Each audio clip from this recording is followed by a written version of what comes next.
Welcome back, everyone. Almost 14 after the hour, and today we're taking a look at the state of Oregon and how will marijuana legalization affect drug testing by employers. And the short answer is not much at all. The state's large employers, as reported by GoLocal PDX, will still be testing their employees for drug use. Now, Measure 91 doesn't officially go into effect until July 1st, 2015.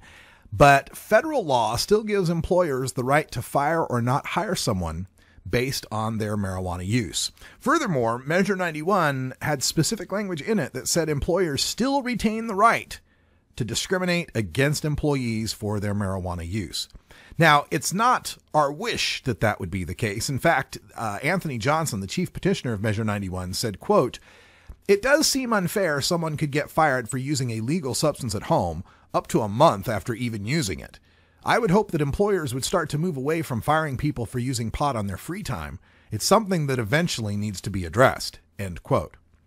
But the political realities forced the Measure 91 petitioner to include the right of employers to discriminate against their employees. It was always thought, politically speaking, that drug testing would have to be tackled after legalization happened, and that's something I concur with. It's a lot easier to fight for our equal rights to be able to use our legal substance like beer drinkers and not be fired for it than to have tried to fight for that as criminals using an illegal substance. Now that we've gotten marijuana legalized, though, it's important and incumbent upon Oregon activists to begin fighting for the equalization of marijuana, and that includes no longer being discriminated against when possible for our use of marijuana. Now, it's not possible in all situations. Under federal law, there are some employers that are going to have to continue to drug test their employees. For example, Horizon Airlines, a large employer here in Portland, under federal aviation law, has to do drug testing for pilots and such. So, or Pape Brothers, which is a construction firm. Anybody using these large earth movers and such, they have to be, commercial driver's licenses and all of that. They require drug testing. So it may not be possible for all firms. But as I read this piece by GoLocal PDX, they speak to the high-end clothing retail store Nordstrom's, and they have a drug testing policy, and they're going to continue to have a drug testing policy. Kara Darrow of Nordstrom's said, "Our policy impacts on our ability to serve the public and do our jobs. It's a safety issue. I can't quite fathom what inactive marijuana metabolites are going to do to affect the safety of someone folding clothes at the Nordstrom's, but apparently that is a concern for them." As we look through some of these Oregon industries, Geldwin, for example, they're a manufacturing and distributing company, windows and doors and such. They're going to continue to drug test.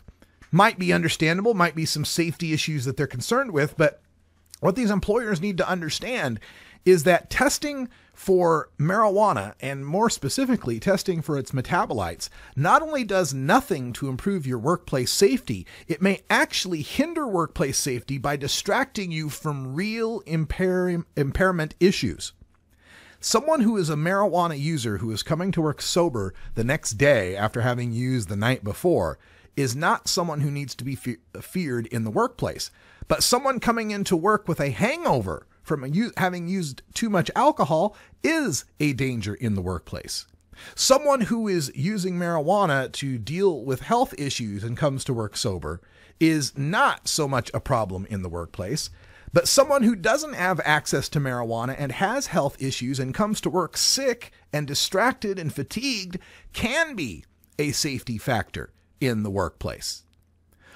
These companies need to get on board with true impairment testing. Unfortunately, there are so many economic hurdles in the way, it's going to be difficult to implement this.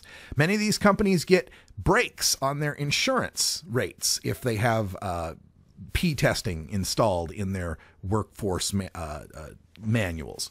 If some of these companies have contracts that give them benefits if they continue to do the P testing regimen. But if they were really concerned about preventing impairment in the workplace, they would adopt some of the newer computerized techniques that allow for the detection of impairment for any factor, whether it be drugs, alcohol, sickness, emotion, fatigue, whatever it might be, and would produce truly safe workplaces. It would also produce a trust between employers and employees, that employees' lives are not going to be micromanaged by their boss, that they're not going to have to check their freedom and liberty at the door when they come to work. In places that institute this impairment-based testing, they find much better morale and acceptance of these programs than they do random drug testing, random piss testing that in most cases only tells us whether someone is a marijuana consumer, not that they're currently impaired by marijuana on the job. Nobody is fighting for that right to have marijuana impairment on the job. We're asking for marijuana consumers to be treated as equals in this society, equals to the people who drink beer, equals to the people who smoke cigarettes.